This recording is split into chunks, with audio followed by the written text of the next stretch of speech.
आता पण वर्ष तर तिला वसंतकुंज एरियामध्ये म्हणजे एरिया पण खूप चांगला होता. त्यांना या सगळ्या गोष्टींची गरज नाही आहे.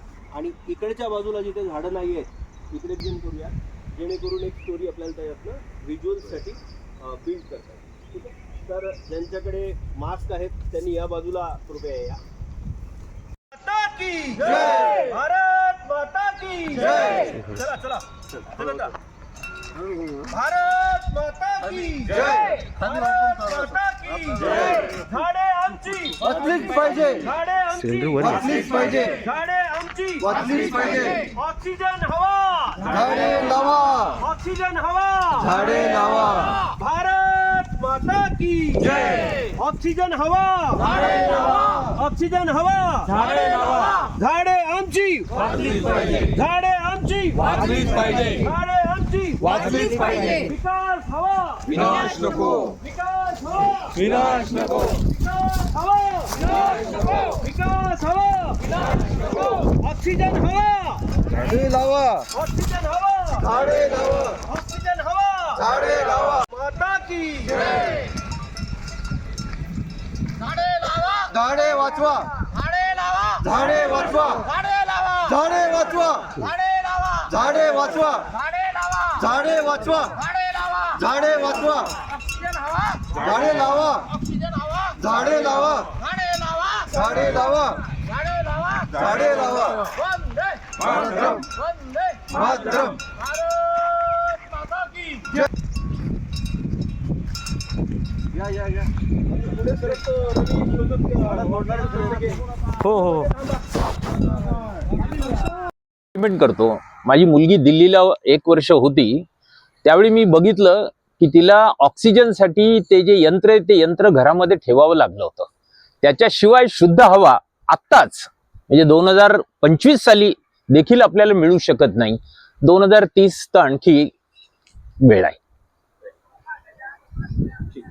आता घेतोय त्या दरम्यान यांना काही प्रश्न पडतील की अचानक असे लोक का जात आहेत तर ते तुम्हाला विचारतील, तर तुम्ही तुमच्या पद्धतीने त्याची उत्तरं द्यायची.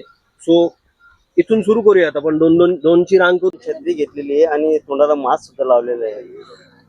हे एक शुद्ध हवेचं एक अभियान. याच्या अंतर्गत आपण पर्यावरण म्हणजे बायोडायव्हर्सिटी मेंटेन करण्यासाठी पण एक लढा चालू आहे आपल्या पूर्ण औरंगाबाद संभाजीनगर जिल्ह्यात. आणि त्या माध्यमातून इथं जसं कळालं आम्हाला की गरवारे स्टेडियम किंवा दौलताबाद किंवा इतर ठिकाणी विकासाच्या नावाखाली जे वृक्षतोड होते आणि त्या वृक्षतोडीच्या अनुषंगाने 2 गोष्टी विसरल्या जातात की पर्यावरणाचा ऱ्हास आपण करतोय. एका बाजूला ज्या लोकवस्तीत जो ऑक्सिजन पुरेसा मिळाला पाहिजे तो आपण हिरावून घेतोय आणि आरोग्यावर विपरीत परिणाम करणाऱ्या सगळ्या घटक किंवा गोष्टी आपण करतोय. तर त्या टाळण्यासाठी म्हणून आपल्याला हे झाडं वाचली गेली पाहिजेत. कुठल्याही विकासाच्या नावाखाली हे जे झाडतोड होते, वृक्षतोड होते आणि त्या वृक्षतोडीच्या कारणाने होणारा विपरीत परिणाम हा टाळण्यासाठी हे सगळे वृक्ष वाचले पाहिजेत. एवढीच आमची पर्यावरणवाद्यांची. छत्री आणि मास्क घेतल्याचं कारण काय? हे पुढे जाऊन असं आम्हाला लक्षात आणून द्यायचंय सर्व जनतेला किंवा प्रशासनाला की पुढे जाऊन एक जर तुम्ही असंच विकास सगळं वृक्षतोड करून करत राहिलात तर येणारे 4, 5, 10 वर्षातच प्रत्येकाला असं ऑक्सिजन आणि छत्री घेऊनच रस्त्याने फिरावं लागेल.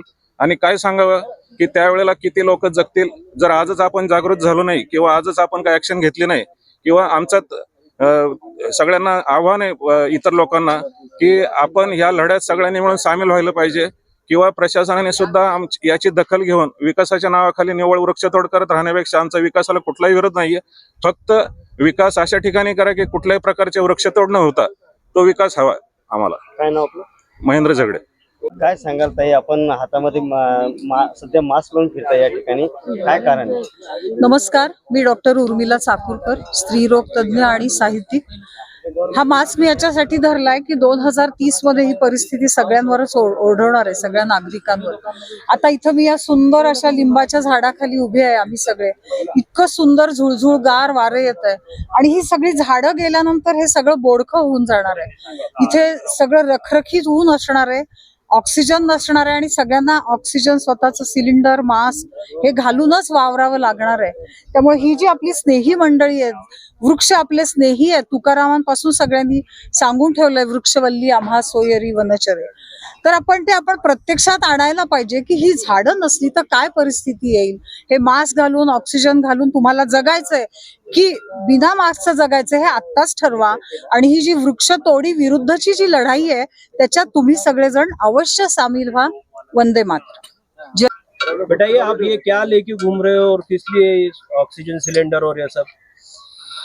मैं ऑक्सीजन सिलेंडर लेके घूम रहा हूँ क्योंकि अभी जो स्थिति चल रही है उसके हिसाब से थोड़े सालों के बाद हमें यही लेके घूमना पड़ेगा. हमारे पास कोई और चारा नहीं रहेगा कि हमें ऑक्सीजन मिल पाएगा झाड़ों से, क्योंकि गवर्नमेंट झाड़ तोड़ रही है. और हमको डेवलपमेंट चाहिए बट हमें सस्टेनेबल डेवलपमेंट चाहिए. और जैसे हमारी गवर्नमेंट के जो बड़े बड़े अधिकारी हैं उन्होंने उनकी ज़िंदगी जी ली, वो तो 50-60 साल के हैं, बट अभी हमारा क्या होगा? हमारी तो ज़िंदगी चालू भी नहीं हुई है. धन्यवाद. क्या नाम आपका? Thank you. भुवन सेन अग्रवाल. बहुत अच्छे. आता हातामध्ये पोस्टर घेऊन उभा आहात, त्यावर एक स्त्री आहे, त्या 2-4 स्त्री आहेत, त्या आता झाडं लावताय आणि काही जणांच्या नाकाला ऑक्सिजनचं पाईप सुद्धा लावलेलं आहे आणि आपण छत्री घेऊन उभा आहात या ठिकाणी. ज्या पद्धतीने विकासासाठी झाडांची वृक्षांची तोड होत आहे, यामुळे भविष्यामध्ये आपल्याला ऑक्सिजनची कमतरता भासणार आहे, यात तर काही शंका नाही. आणि ही कमतरता भरून काढण्यासाठी आपण ऑक्सिजन सिलेंडर वापरणं आणि उन्हापासून संरक्षणासाठी छत्री वापरणं याची प्रॅक्टिस आतापासून सुरू करणं गरजेचं आहे, ज्यामुळे आपण भविष्यात जगू शकू. विकास हा केवळ झाडं तोडण्याने होणार नाहीये, हे राज्यकर्त्यांना समजणं ही आज काळाची गरज आहे. म्हणून आपण आज इथे जमलो आहोत. धन्यवाद. काय नाव आपलं? मी राजेंद्र मुदखेडकर. आपण छत्री घेऊन या ठिकाणी आंदोलनामध्ये सहभागी झाला आहात. आता उन्हाच्या त्रासामुळे झाडं तोडल्यामुळे उन्हाचा त्रास जास्ती होत आहे. त्यामुळे छत्री वापरायची सवय करावीच लागेल. हे आता 2030 पर्यंत काय परिस्थिती होईल ते आपल्याला आत्ताच सांगता येत नाही. बरं, आता तुम्ही या वयात सुद्धा या आंदोलनात सहभागी झालात, युवकांना काय सांगाल तुम्ही? त्यांनीही आता आंदोलनात सामील व्हावे. काय नाव आपलं? नागेश उमरीकर. काय सांगाल सर, आपण सध्या छत्री घेऊन या ठिकाणी उभा आहात, काय कारण नेमकं? काय आपण जगाला संदेश देण्याचा प्रयत्न करतो? आजच उन्हाळ्यामध्ये प्रचंड उकाडा आणि त्यामुळे होणारा त्रास आपण सहन करतोय. 2030 साली काय परिस्थिती होईल याचं कुठेतरी भान समाजाला आलं पाहिजे, या हेतूने आज पर्यावरण क्षेत्रात काम करणारे जे कार्यकर्ते आहेत ते एकत्रित इथं जमलेले आहेत. ते समाजाला हे भान देऊ इच्छितात की 2030 साली आपल्याला जे लढावं लागणार आहे ते जगण्यासाठीचा संघर्ष असेल.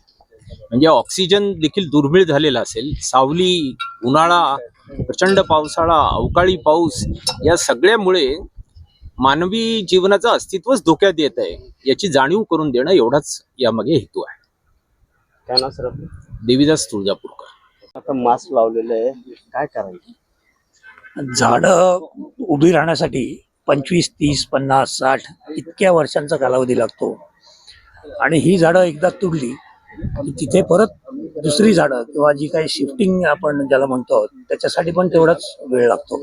परंतु ही झाडं ज्या प्रमाणात आपल्याला ऑक्सिजन देत आहेत, ज्या प्रमाणात आपल्याला गारवा देत आहेत, तर हा जो काही झाडांकडून आपल्याला मिळणारा सगळा ठेवा आहे तो आपल्याला झाडं तुटल्यानंतर तो मिळेल असा होतो.